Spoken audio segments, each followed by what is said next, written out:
அனைவருக்கும் வணக்கம். என் பெயர் முனைவர் ஆ. மலர்விழி, திருத்தங்கல் நாடார் கல்லூரி தமிழ்துறை பேராசிரியர். இன்று நாம் நடத்தவிருக்கக்கூடிய பாடம் பக்தி இலக்கியம் பற்றி தான் நாம் பார்க்க போகின்றோம். பக்தி இலக்கியத்தில் சைவம் வைணவம் பற்றிய பாடல்களின் தொகுப்புகளை பற்றி தான் இந்த பதிவில் சொல்ல போகின்றேன். சைவ சமயம் என்றால் சிவனுடைய பெருமைகளை கூறக்கூடியது. வைணவ சமயம் என்றால் ஆழ்வார்களுடைய பெருமைகளை கூறக்கூடியது.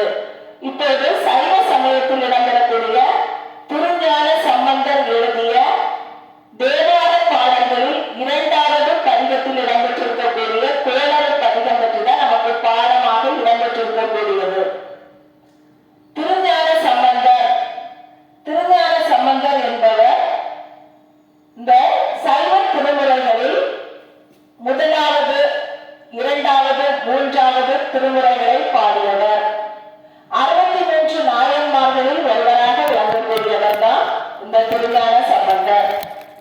இவர் பாடிய அந்த 2ஆம் திருமுறையில் உள்ள கோளறு பதிகத்தில் 10 பாடல்கள் தான் நமக்கு பாடமாக இடம்பெற்றிருக்கக்கூடியது. திருஞான சம்பந்தர்னா யார்?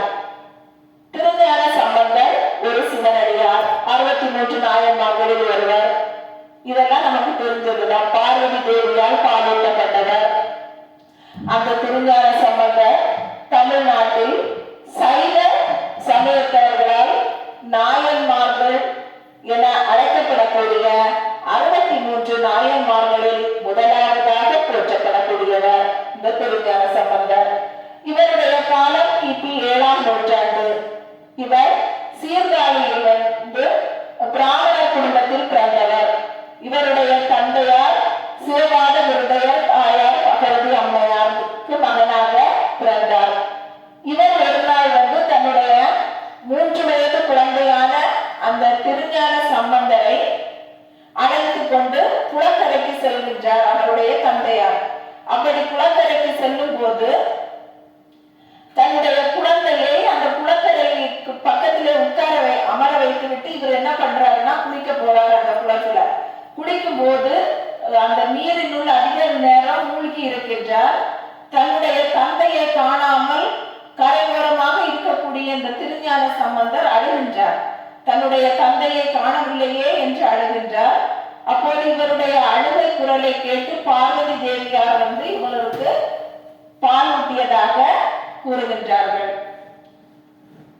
அதுக்கப்புறமா தண்ணீரில் இருந்து வெளியே வந்து பார்த்தபோது அவர் அதிசயப்படுகிறார். என்னன்னா, குழந்தையை நம்ம அமர வைத்து விட்டு சென்று அவனுடைய வாயிலிருந்து பாலெல்லாம் ஒழுகி கொண்டிருக்கிறதே, என்ன நடந்திருக்கும் என்று இவருக்கு எதுவுமே தெரியாமல் அப்படியே திகைத்து நிற்கின்றார் திருஞான சம்பந்தருடைய தந்தையார். பிள்ளையின் வாயிலிருந்து பால் வடிவதை கவனித்து அவர் வந்து அதை குறித்து கேட்கிறாரு. கோயில்ல உள்ள இறைவனை சுட்டி காட்டி அவர் உடனே அந்த டைமிலேயே திருஞான சம்பந்தர் பாடல் பாடுறார். தோடுடைய செவியன் விடமுண்ட கண்டன் மிக நல்ல வீணை தடவி மாசரு திங்கள் கங்கை முடிமேல் அணிந்து என் உளமே புகுந்த அதனால் என்று அந்த பதிகத்தை திருஞான சம்பந்தர் பாடினார்.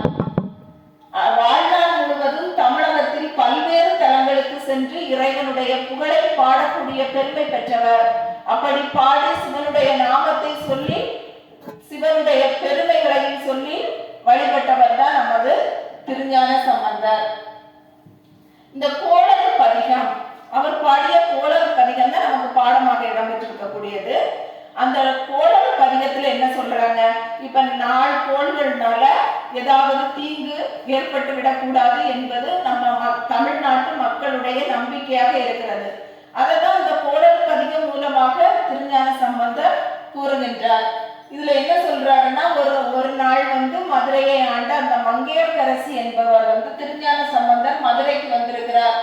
அப்ப திருவாதூரிலிருந்து மதுரைக்கு வரும்படி அவங்க கூறுறாங்க. அதுபடி அவர் வந்து புறப்பட்டு செல்வதற்காக மங்கையர்க்கரசியை பார்ப்பதற்காக செல்கின்றார். அப்போது இன்னைக்கு நீ போக வேண்டாம், நாள் சரியல்ல என்று திருநாவுக்கரசர் வந்து சம்பந்தருடைய பயணத்தை தடுத்ததாகவும், இதை கேட்ட சம்பந்தர் சொல்றாரு, இறைவன் அடியவர்கள் எல்லா நாட்களும் நல்ல நாட்கள் தான்.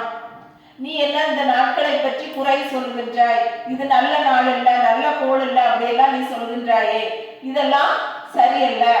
இறைவனுடைய பக்தர்களாகிய நாம் எல்லாருக்கும் எல்லா நாளுமே நல்ல நாளாக தான் இருக்கும் என்று அந்த திருஞான சம்பந்தர் திருநாவுக்கரசரிடம் கூறுகின்றார். இதுதான் அந்த கோளறு பதிகத்தில் சொல்லக்கூடிய அந்த கதை. அதுக்கப்புறம் கோளறு பதிகத்துல இப்படி சொல்லிட்டு அன்னைக்கே அவர் என்ன பண்றாரு, திருஞான சம்பந்தர் மங்கையர்க்கரசியை பார்ப்பதற்காக செல்கின்றார். பதிகம், இப்ப பதிகம் அப்படின்னா என்ன? பதிகம்னு சொல்றேன் இல்லையா, 10 பாடல்கள் அடங்கிய அந்த தொகுப்பை தான் பதிகம் அப்படின்னு சொல்லுவாங்க. இந்த 10 பாடல்களோடு என்ன ஒரு பாடலையும் சேர்த்து 11 பாடல்கள் அந்த கோளறு பதிகத்துல திருஞான சம்பந்தர் கூறியிருக்கின்றார். இதுல கிரக தோஷங்கள், அடுத்த கிரக நிலைகளால் நாள் சரியில்லை அப்படின்னு சொல்லும் போது இந்த பாடல்களை நம்ம பாடணும்னா நம்மளுடைய கிரக தோஷம் நீங்கும் என்றும், அந்த நாட்கள்ல எதுவும் நல்ல விஷயங்கள் தான் நடக்கும். இந்த சிவனுடைய பாடல்கள், இந்த 11 பாடல்கள், பதிகானா 10 பாடல், ஒரு பாடல் கடவுள் வாழ்த்தோடு சேர்த்து 11 பாடல்களையும் நம்ம பாடும்போது நமக்கு அந்த நாளும் கோளும் எதுவுமே செய்யாது, நமக்கு தீங்கே வராது என்று இந்த கோளறு பதிகத்தில் கூறியிருக்கின்றார். அடுத்தது நம்ம பார்க்க போறது திருநாவுக்கரசருடைய தேவாரம். திருஞான சம்பந்தர் 1, 2, 3ஆம் திருமுறைகளை பாடினார்னு நம்ம பார்த்தோம். இவர் 4, 5, 6ஆம் திருமுறைகளை பாடியவர் தான் இந்த திருநாவுக்கரசர். இவருடைய பெயர் தர்மசேனர் என்றும், அடுத்தது அவருக்கு திருநாவுக்கரசர் என்றும் பல பெயர்கள் இருந்தன. இவர் தன்னுடைய சமண சமயத்தில் இருந்தால் தன்னுடைய தமக்கை திலகவதியாரால் இவர் திரும்பவும் சைவ சமயத்துக்கு மாறி சிவனுடைய பெருமைகளை கூறியவர் தான் இந்த திருநாவுக்கரசர். ஏன்னா இவருக்கு சூளை நோய் ஏற்பட்டு சமணர்களால் இவருடைய நோயை குணப்படுத்த முடியாத காரணத்தினால் திரும்பவும் அவர் என்ன பண்றாருன்னா, சூளை நோய்னா என்ன தெரியுமா? சூளை நோய்னா வயிற்று வலி, தீராத வயிற்று வலியால் அவர் துன்பப்பட்டு இருந்தார். அப்போதுதான் அவங்க தமக்கையார் சொல்றாங்க, நீ சிவனுடைய நாமத்தை சொன்னாலே உனக்கு நோயெல்லாம் நீங்கி விடும் அப்படி சொல்லுவாங்க. சிவனுடைய அருளால் அவருக்கு சூளை நோய் நீங்கப்பட்டு திரும்பவும் அவர் என்ன செய்தாருன்னா சைவ சமயத்துக்கே மாறி சிவனுடைய பெருமைகளை தான் சொல்லி தன்னுடைய பக்தியின் மூலமாக இறைவனுக்கு தொண்டு செய்வதையே தன்னுடைய கடமையாக கொண்டிருந்தவர் தான் இந்த திருநாவுக்கரசர்.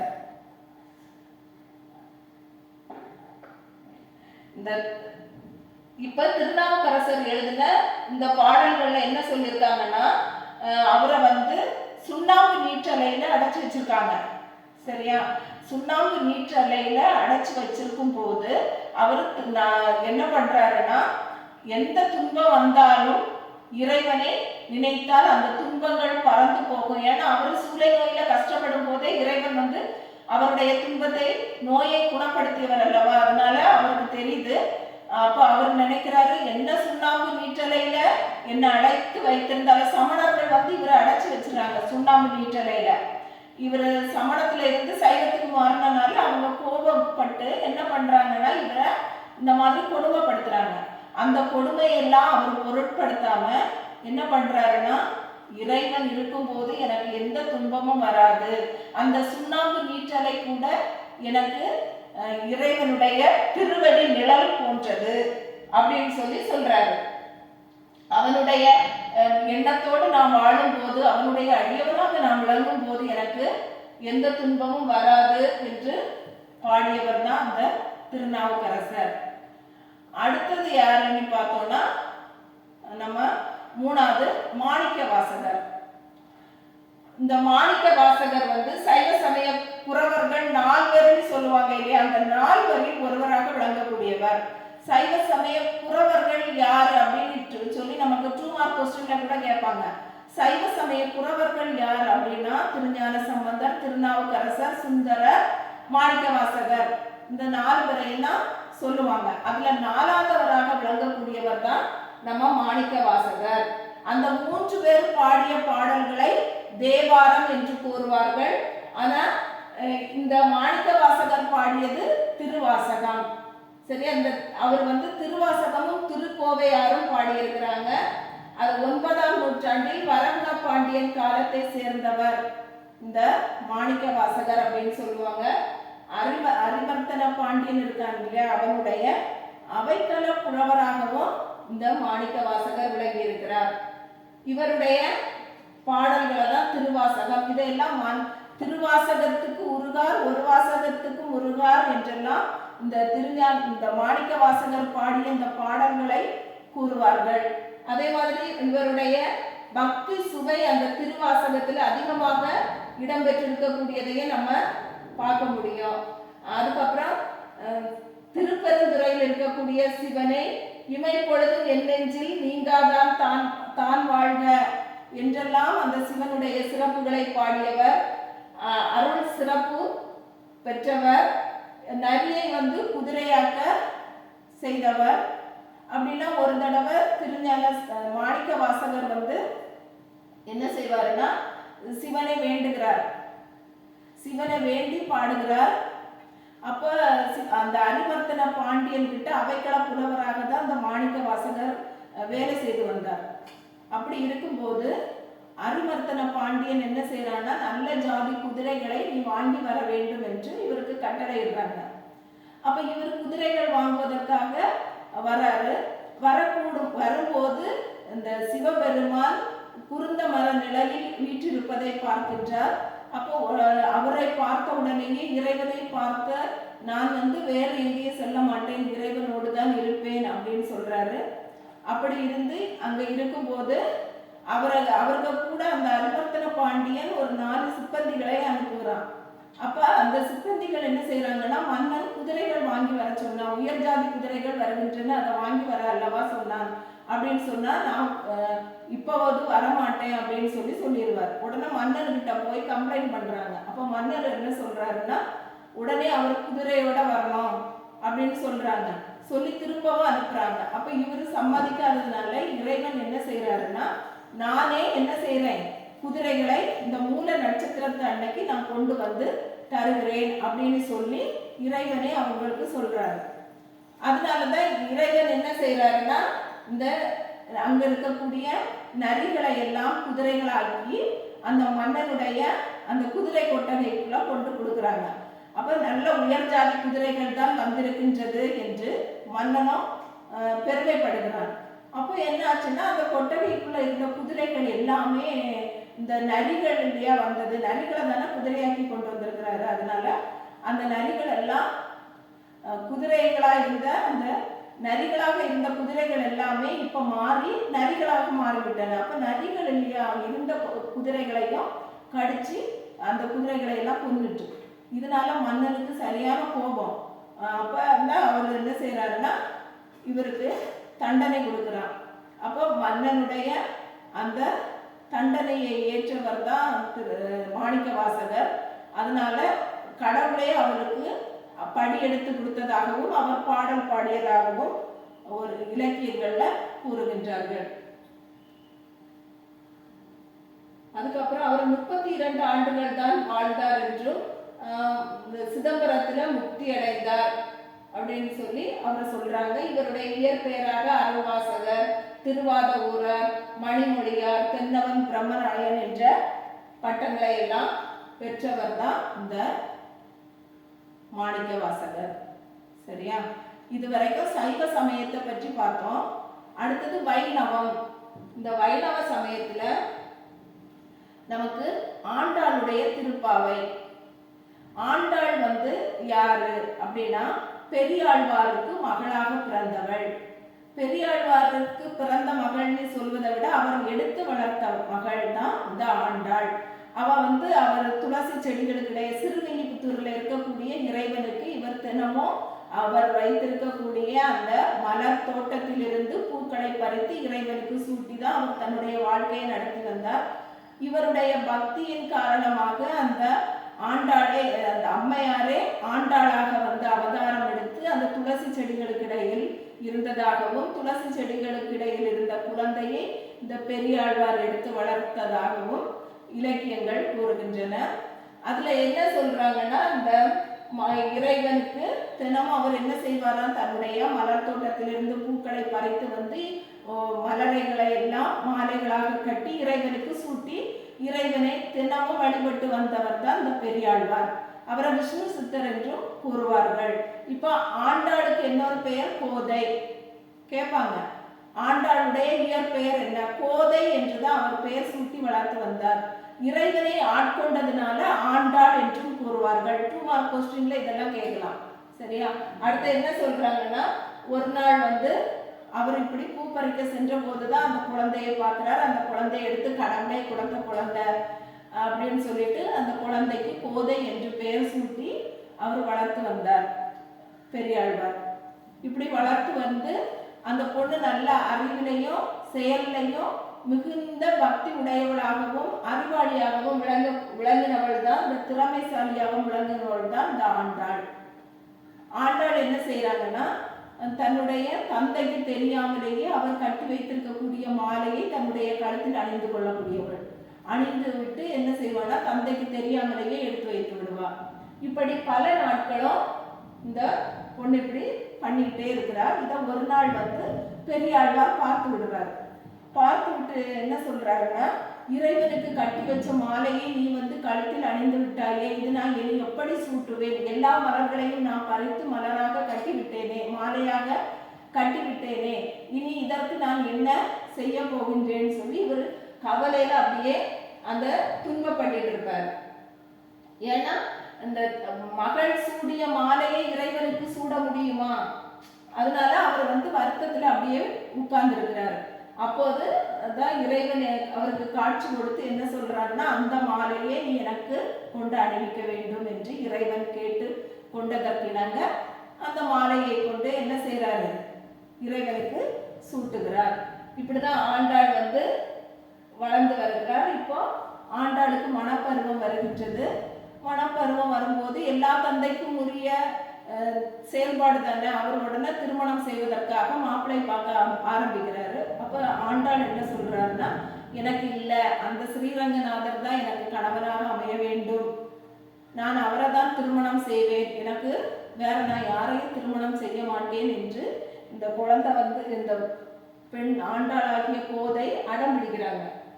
சரியா? அடம் பிடித்த உடனே அவர் அப்ப நம்ம என்னடா செய்யறது, இவ இப்படியும் ஒரே இதாக நிக்கிறாளே, வேற யாரையாவது தான் கல்யாணம் பண்ண மாட்டேன்னு சொல்றாளே, இவரைத்தான் கல்யாணம் பண்ணுவேன், நான் ஸ்ரீரங்கநாதரை தவிர வேற யாரையும் நான் கல்யாணம் பண்ண மாட்டேன்னு சொல்றாளே, நான் என்ன பண்ணுவேன் அப்படின்னு சொல்லி விஷ்ணு சித்தர் கவலையா இருக்கிறார்.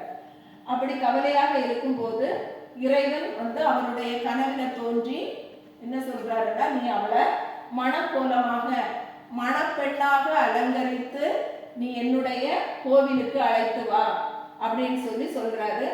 அவர் சொன்ன அந்த நாடு இவர் வந்து மணப்பெண்ணாக கோதையை அலங்கரித்து இறைவனுடைய திருக்கோயிலுக்கு அழைத்து செல்கின்றார். அங்க திருக்கோயிலுக்கு சென்றதும் இறைவனுடைய வீற்றிருக்கக்கூடிய அந்த கருவறைக்குள் ஆண்டாள் செல்கின்றாள்.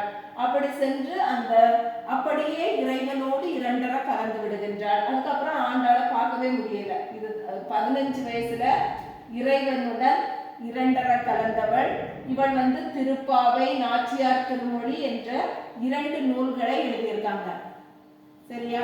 அப்ப ஆண்டாள் எழுதிய நூல்கள் எவையெல்லாம் உங்களுக்கு 2 மார்க்ல கேட்டாங்கன்னா, திருப்பாவை, நாச்சியார் திருமொழி ஆகிய 2 நூல்களை எழுதியிருக்காங்க. 15 வயதிலேயே திருமண கோலத்தோடு இறைவனோடு இரண்டரை கலந்தவள். அப்ப 15 வயதுக்குள்ளாகவே 2 நூல்கள் இவங்க படைச்சிருக்காங்க. இந்த நூல்கள் வந்து தத்துவ கருத்துக்கள், செழுமை, பக்தி சுவை மிகுந்தவை நூலாக இந்த 2 நூல்களும் விளங்குகின்றன. இதுல நம்மளுக்கு வந்து திருப்பாவை, இந்த திருப்பாவையோட 30 பாடல்கள் ஆண்டாள் ஆயர்பாடியில் வாழக்கூடிய அந்த கோவியர்களை மனசுல நினைத்து கொண்டு பாடப்பட்ட பாடல்களுடைய தொகுப்பாக தான் இந்த ஆண்டாளுடைய திருப்பாவை விளங்குகின்றது. அந்த திருப்பாவையிலேயே முதல் பாடல், மார்கழி திங்கள் மதி நிறைந்த நன்னாளால் நீராட போதுவீர் போதுமினோ நேரிடையில் சீர்மல்கும் ஆய்ப்பாடி செல்வ சிறுமீர்கள் கூர்வேல் நந்தகோபன் குமரன் என்று அந்த பாடல் தொடங்கும். சரியா? திருப்பாவை முதல் பாடல். அந்த திருப்பாவையில முதல் பாடல்ல இந்த மார்கழி திங்கள், மார்கழி மாசம் மதி நிறைந்த அந்த நன்னாள்ல தான் நாங்க எல்லாம் பாவை நோன்பு இருக்க போகின்றோம். பாவை நோன்பு நோத்து இறைவனை அடைவதற்காக என்று ஆண்டாள் இந்த 30 பாடல்களையும் கண்ணனுடைய பெருமைகளை அப்படியே ஒவ்வொரு அவதாரத்திலையும் அவருடைய செயல்கள், அவருடைய பக்தி உணர்வு, அவருடைய மக்கள் நிலைமை, மக்களை அவர் எப்படி காப்பாற்றினார், மக்களுடன் எப்படி உறவாடினார் என்ற அந்த நிலைகளை எல்லாம் சொல்லி சொல்லி பாடுவதாக அந்த 30 பாடல்களுமே இடம்பெற்றிருக்கும். அதுதான் திருப்பாவை. சரிங்களா? அடுத்த பாடம் வந்து குலசேகர ஆழ்வார். இந்த குலசேகர ஆழ்வார் வந்து என்ன செய்யறாருன்னா, இவர் வந்து பெருமாள் மீது மிகுந்த பற்றுடையவர். இந்த திருப்பாணாழ்வார், குலசேகர ஆழ்வார் இவர் தாம் தேடிய அந்த சரணாகதியை வித்துவக்கோட்டு அம்மானோடு ஒப்பிடுகிறார். வித்துவக்கோட்டு அம்மானாக திருமாலை அவர் புகழ்ந்து பாடக்கூடியதுதான். நம்மளுக்கு பாடமாக இடம்பெற்றிருக்கக்கூடியதும் அந்த வித்துவக்கோட்டு அம்மான் தான். சரியா? இப்ப நம்ம கோபத்தோடு நம்ம தாய் வந்து நம்ம ஏதாவது தவறு செய்தால் குழந்தைகளை தண்டிப்பது தானே. எதுக்காக தண்டிக்கிறாங்க? நம்ம நல்லா இருக்க வேண்டும் என்பதற்காக தான் அவங்க தண்டிக்கிறாங்க. அப்படி தண்டிக்கிறது எதற்கு? குழந்தைங்க எந்த தவறும் செய்யக்கூடாது, அவங்க வந்து வாழ்க்கையில நன்றாக இருக்க வேண்டும் என்பதற்காக தான் ஒரு தாய் வந்து தன் குழந்தையை தண்டிக்கின்றாள். அதே போலதான் இவரை என்ன செய்யறாரு? தாயிடம் திரும்ப ஆறுதல் அடையும் குழந்தையை மாதிரி இறைவனிடம் இவர் வேண்டுதல்கள் வைக்கிறார். எந்த இன்னல் வந்தாலும் சரிதான், எனக்கு எந்த கவலையை நீ தந்தாலும் சரிதான், எந்த துன்பத்தை தந்தாலும் சரிதான், எப்பவுமே நான் உன்னை மறக்கவே மாட்டேன். நீ என்ன கொடுமைப்படுத்தினாலும் நான் என்றைக்குமே உன்னோடு தான் இருப்பேன், உன்னை விட்டு நான் அகலவே மாட்டேன் என்று அவர் கூறுவதாக தான் அந்த குலசேகர ஆழ்வாருடைய பாடல்கள் அமைந்திருக்கு. சரிங்களா? அடுத்தது வந்து பேயாழ்வார். இந்த பேயாழ்வார் வந்து 3ஆம் திருவந்தாதி பாடியவர். 1ஆம் திருவந்தாதி, 2ஆம் திருவந்தாதி, 3ஆம் திருவந்தாதி என்று 3 திருவந்தாதிகள் இருக்கு இல்லையா? அதுல வந்து 3ஆம் திருவந்தாதியை பாடியவர் தான் இந்த பேயாழ்வார். இவரும் 12 ஆழ்வார்களில் ஒருவராக போற்றப்படக்கூடியவர். இவர் வந்து இறைவன் மீது மிகுந்த பக்தி உடையவராக பேய் பிடித்தது மாதிரி பாடல்கள் பாடுவார். அதனாலதான் இவருக்கு பேயாழ்வார் என்று பெயர் ஏற்பட்டது. இந்த நூல் வந்து அந்தாதி அடிப்படையில் அமைந்திருக்கக்கூடிய நூல் தான். அந்தாதி என்றால் என்ன? அதுவும் நமக்கு 2 மார்க் கொஸ்டின்ல கேட்கலாம். அந்தாதி என்பது ஒரு பாடலினுடைய இறுதி அடியோ, இறுதி சொல்லோ, இறுதி எழுத்தோ அடுத்த அடியினுடைய தொடக்கமாக வருவதுதான் அந்தாதி எனப்படும். இது எப்பவுமே நமக்கு 2 மார்க் கொஸ்டின்ல கேட்பாங்க. அந்தாதி பற்றி கூறு அப்படின்னு. அப்படி கேட்டாங்கன்னா நீங்க இதை எழுதணும். சரியா? அடுத்தது இந்த பாடல்கள் வந்து அந்தாதி அடிப்படையில தான் பாடியிருக்கிறார். இதனை 4000 திவ்ய பிரபந்தம், இந்த பாடல்களின் தொகுப்பை வந்து 4000 திவ்ய பிரபந்தம், அதுல ஒரு பகுதியில தான் நம்ம இந்த 3ஆம் திருவந்தாதியும் இடம்பெற்றிருக்கிறது. இந்த பாடல் முழுவதுமே திருமாலை போற்றி பாடக்கூடியதாக தான் இருக்கு. சரியா? ஏன்னா ஒரு குழந்தைய தாய் எப்படி கண்டிக்கிறாளோ அதே மாதிரி நீ என்ன வந்து தாயாக நினைத்துதான் கண்டிக்கிறாய், எனக்கு நல்லது செய்யக்கூடியவன் என்று, நீ என்னை வெறுத்தாலும் அடித்தாலும் ஒதுக்கினாலும் நான் உன்னோடு தான் இருப்பேன் என்று பாடியவர் தான் இந்த பேயாழ்வார். சரியா? அடுத்தது வந்து இந்த பேயாழ்வார் 3 ஆழ்வார்கள் சொன்னேன் இல்லையா? பொய்கை ஆழ்வார், பூதத்தாழ்வார், பேயாழ்வார். இந்த 3 ஆழ்வார்கள் தான் முதல்ல உள்ளவங்க. முதல் திருவந்தாதி பொய்கை ஆழ்வார், 2ஆம் திருவந்தாதி பேயாழ்வார், இந்த 3ஆம் திருவந்தாதி தான் பேயாழ்வார். 2ஆம் திருவந்தாதி வந்து பூதத்தாழ்வார் எழுதினாரு. சரிங்களா? இப்ப இந்த 3 பேரும் என்ன செய்யறாங்கன்னா, 3 பேருமே இறைவனை பார்ப்பதற்காக சொல்றாங்க. சொல்லும்போது அந்த கோயில்ல வந்து இறைவன் பார்த்துவிட்டு இவங்க டைம்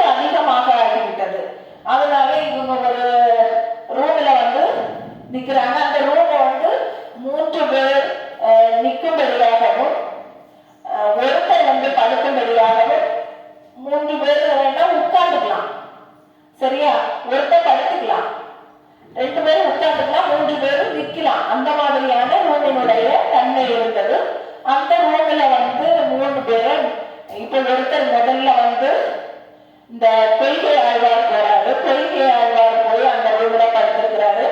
அப்ப இன்னொருத்தர் அவரை தட்டி எடுக்கிறாரு. அது பூதத்தாழ்வார். இந்த பூதத்தாழ்வார் எழுப்பின உடனே 2 பேருமா உட்கார்ந்துக்கிட்டாங்க. சரி, லேட் ஆயிடுச்சு, அதனால நாங்க கொஞ்சம் தங்கலாமான்னு கேட்டு 2வது யார் போறா, இந்த 3வது பொய்காழ்வார், 2வது பூதத்தாழ்வார். இப்போ பொய்கை ஆழ்வார், அடுத்தது பூதத்தாழ்வார், 2 பேரும் அங்க உட்கார்ந்து இருக்காங்க. அந்த டைம் பார்த்து பேயாழ்வார் போறாரு. பேயாழ்வார் போய் இந்த ரூம்ல கொஞ்சம் தங்கிக்கலாமா, லேட் ஆயிடுச்சு, வீட்டுக்கு போக முடியல அப்படின்னு சொல்லி கேட்கவே 3 பேருமே அந்த ரூம்ல நின்றுட்டு இருக்காங்க. அப்படி நின்றுட்டு இருக்கும்போது இன்னொருத்தர் வராரு. இன்னொருத்தர் என்ன பண்றாருன்னா, எனக்கு கொஞ்சம் இடம் தர முடியுமா அப்படின்னு சொல்லிட்டு நெருங்கிட்டு நிற்கிறாரு. அப்போ 3 பேர் நிற்கக்கூடிய ரூம்ல இன்னொருத்தர் வரும்போது 4 பேர் ஆகி விடுகின்றது. இப்போ அந்த 3 பேரையும் பார்த்து அப்பதான் அந்த 4வது ஒருவரை பார்க்கிறாங்க. 4வது ஒருவரை பார்த்த உடனே அதுதான் இறைவன் என்பதை அவங்க கண்டுகொள்கிறார்கள். பெருமாளே வந்திருக்கின்றார், நம்ம பெருமாள் தான் இங்க வந்திருக்கிறார் அப்படின்னு சொல்லி இறைவனே அவங்க 3 பேருக்கும் ஒரே இடத்தில் காட்சி கொடுத்ததாக இந்த வைணவ இலக்கியத்தில் கூறப்பட்டிருக்கு. அப்படிப்பட்ட பெருமை உடையவர்கள் தான் இந்த பொய்கை ஆழ்வார், பூதத்தாழ்வார், பேயாழ்வார் என்ற 3 ஆழ்வார்களும் ஆவார்கள். இதுல நமக்கு பேயாழ்வாருடைய பாடல் தான் பாடமாக இடம்பெற்றிருக்கக்கூடியது. சரியா? அடுத்தது இந்த பெருமாள், இந்த 3ஆம் திருவந்தாதி என்பது பேயாழ்வார் இயற்றிய பாடல்கள். அவர் தெய்வீக தரிசனத்தை பெற்ற பின் பாடியதாக கூறுவார்கள். இப்படிதான் இந்த பெருமாளுடைய பக்தி பேச்சினை 3 பேரும் ஒரே நேரத்தில் கண்டதாக கூறுவார்கள். இதுல இந்த இறைவனை எப்படி சொல்றாங்கன்னா, திருக்கண்டேன் பொன்மேனி கண்டேன் திகழும் அருங்கன் அணிநிறமும் கண்டேன் செருகிளரும் பொன் ஆளி கண்டேன் குறிசங்கம் கைகண்டேன் என்னாளி வண்ணன்பால் என்று தொடங்கிய இந்த 3ஆம் திருவந்தாதி பாசுரங்களை தான் இந்த பேயாழ்வார் பாடினார். பின்னர் அந்த 3 பேரும் என்ன செய்வார், திவ்ய தேச யாத்திரைகள் சென்று இந்த இறைவனை பாடி அவருடைய புகழை பறைசாற்றியவர்கள் என்று இலக்கியங்கள்ல கூறியிருக்காங்க. அடுத்தது நம்ம அழகு 3ல என்ன பார்க்க போறோம்னா, கிறிஸ்தவ இலக்கியம். கிறிஸ்தவ இலக்கியத்துல இந்த லட்சண்ய மனோகரம் அவர் எழுதினது யாருன்னா எச்.ஏ. கிருஷ்ணபிள்ளை எழுதிய இந்த லட்சண்ய மனோகரம் தான் பார்க்க போகிறோம். லட்சண்ய யாத்திரிகம் என்று ஆல்ஃபிரட் கிருஷ்ணபிள்ளை அவருடைய எச்.ஏ. கிருஷ்ணபிள்ளை அவர்களால் எழுதப்பட்ட இந்த காப்பிய நூல். இது ஆங்கில எழுத்தாளர் ஜான் பனியன் என்பவர் இயற்றிய புனித பயணத்தின் முன்னேற்றம் என்ற நூலினுடைய தமிழாக்கம். மோட்ச பிரயாணம் என்னும் நூலை தழுவி இந்த நூல் செய்யுள் நடையில எழுதியிருக்காங்க. இதுல சிலுவை திருக்காட்சியில மனதை ஈடுபடுத்துவது மனித பிறவியினுடைய தலைமை பேரு. பவுலடியார் நானோ நம்முடைய கர்த்தராகிய இயேசு கிறிஸ்துவின் சிலுவையை குறித்தே அல்லாமல் வேறொன்றையும் குறித்து மேன்மை பாராட்டு இருப்பாயாக என்கின்றார். இப்படி இயேசு கிறிஸ்துவினுடைய செயல்கள், அவர் மக்களுக்கு செய்த நன்மைகள், அவர் மீது கொண்ட பக்தி உணர்வு, இதையெல்லாம் பற்றி எச்.ஏ. கிருஷ்ணபிள்ளை இந்த லட்சண்ய மனோகரத்தில் கூறியிருக்கின்றார். இந்த விசுவாச காட்சியில இவரை சொல்லியிருக்கக்கூடியது என்னன்னா,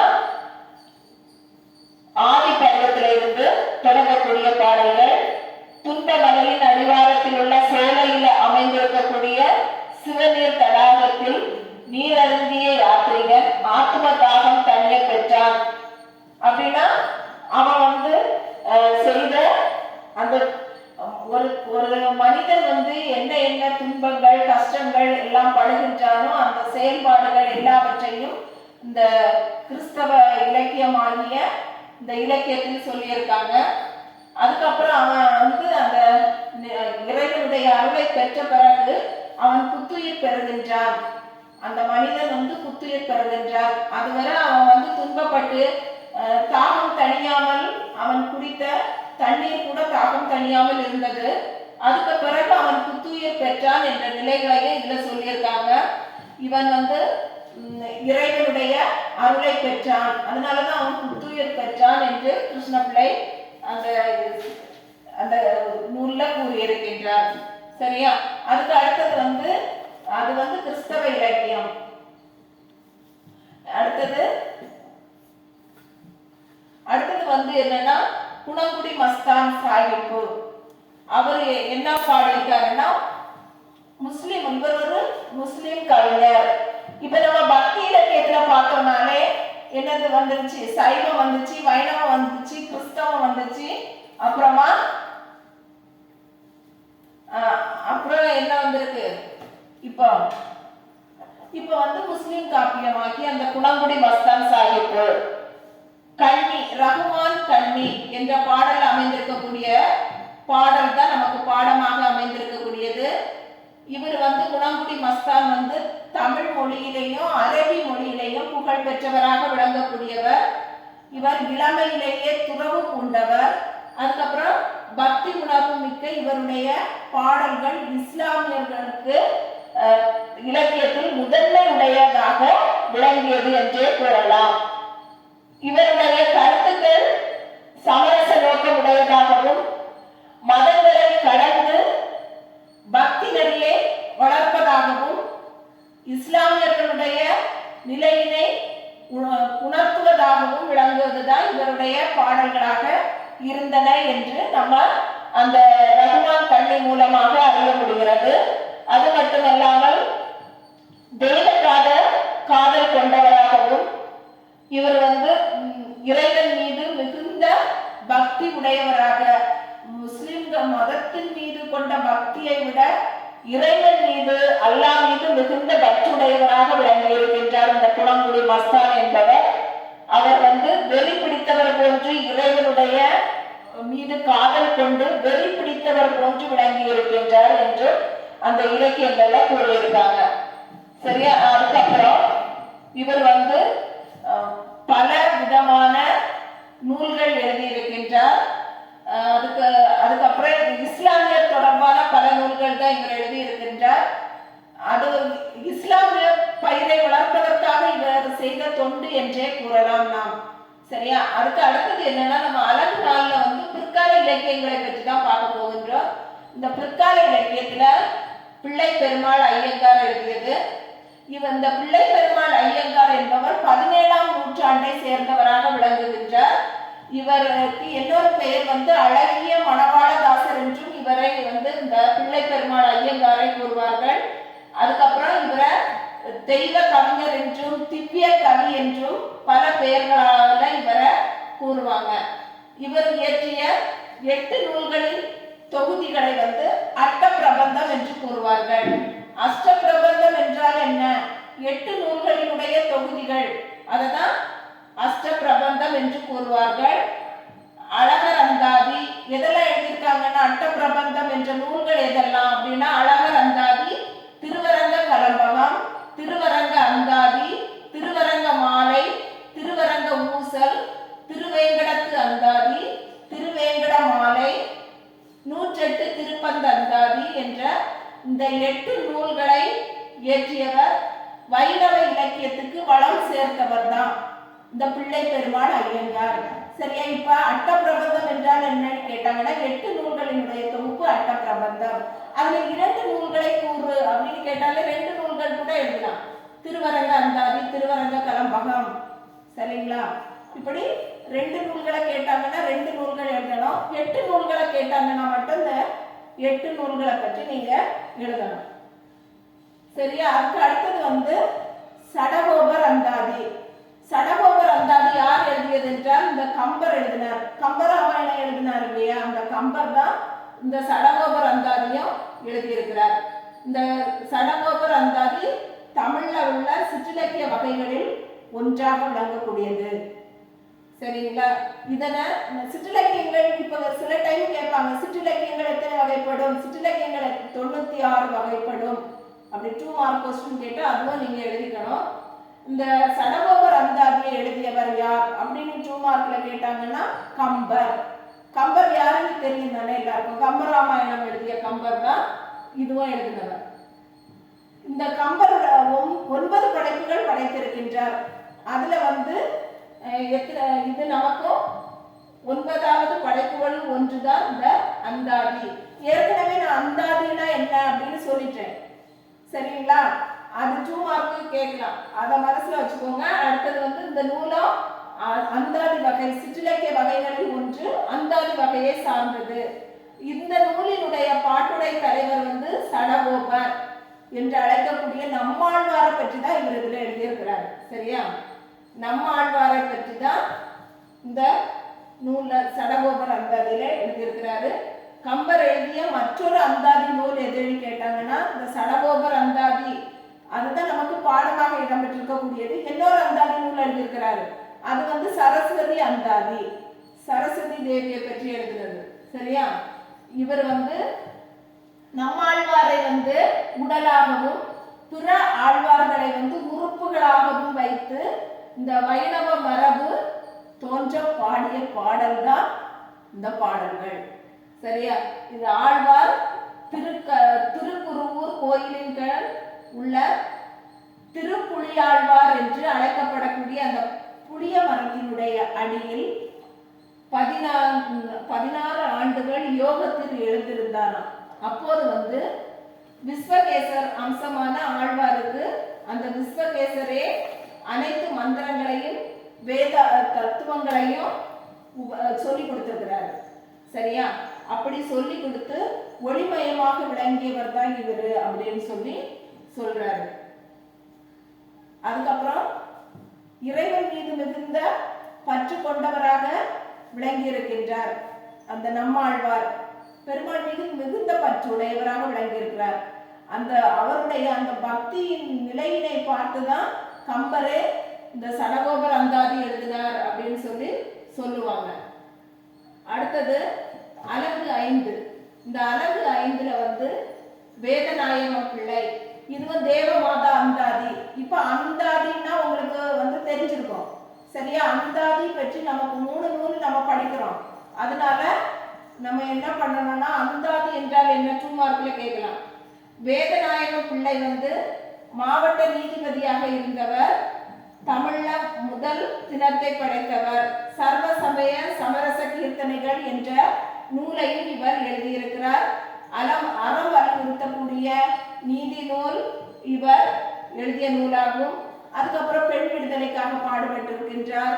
அதுக்கப்புறம் பெண் கல்வியை வற்புறுத்தி எழுதியிருக்கிறார். பெண்மதி மாலை, பெண் கல்வி, பெண்மானம் முதலிய நூல்களை இந்த பெண்களை வலியுறுத்தி எழுதிய நூல்களாக தான் இந்த வேதநாயகம் பிள்ளை எழுதியிருக்கின்றார். சரியா? இந்த தேவமாதா அந்தாதியில 100 பாடல்கள் இடம்பெற்றிருக்கின்றன. அதனால இந்த நூலை 100 அந்தாதி என்றும் கூறுவார்கள். சரியா? நூலினுடைய தொடக்கத்துல காப்பு செய்யுள் அமைந்திருக்கும். அதுக்கப்புறம் இந்த நூலை 2ஆக பகுத்து சொல்லுவார். சரிங்களா? முதல் பகுதியில பல்வேறு வெண்பாக்கள் இடம்பெற்றிருக்கும். அதுக்கப்புறம் மாதாவின் பண்புகள் அப்படி அமைந்திருக்கும். எஞ்சியுள்ள பாக்கள் பொதுவான அன்னையினுடைய அருளுக்காக பக்தர்கள் இயங்கக்கூடிய அந்த இறை வேண்டுதல்களாக அமைக்கப்பட்டிருக்கும். சரியா? அதுக்கு அடுத்தது என்னன்னா மாதாவுகள். வேத மாதா அந்தாதி பக்தி சுவை மிகுந்து விளங்கும். சரியா? அதுல பக்தி சுவை சொட்ட சொட்ட அப்படி விளங்கக்கூடிய நூலாக தான் இந்த தேவ மாதா அந்தாதி விளங்குகிறது. இப்போ தாய் பசுவுக்கும் கன்றுக்கும் பால் பொழியக்கூடிய அந்த நிலை, அதுக்கப்புறம் எங்கும் பரிபூரணமாக விளங்கக்கூடிய நிலை என்ற இந்த நிலைகளை எல்லாம் அதுல சொல்லியிருக்காங்க. இப்படிதான் நம்மளுடைய பாடப்பகுதி அமைந்திருக்கின்றது. நன்றி, வணக்கம்.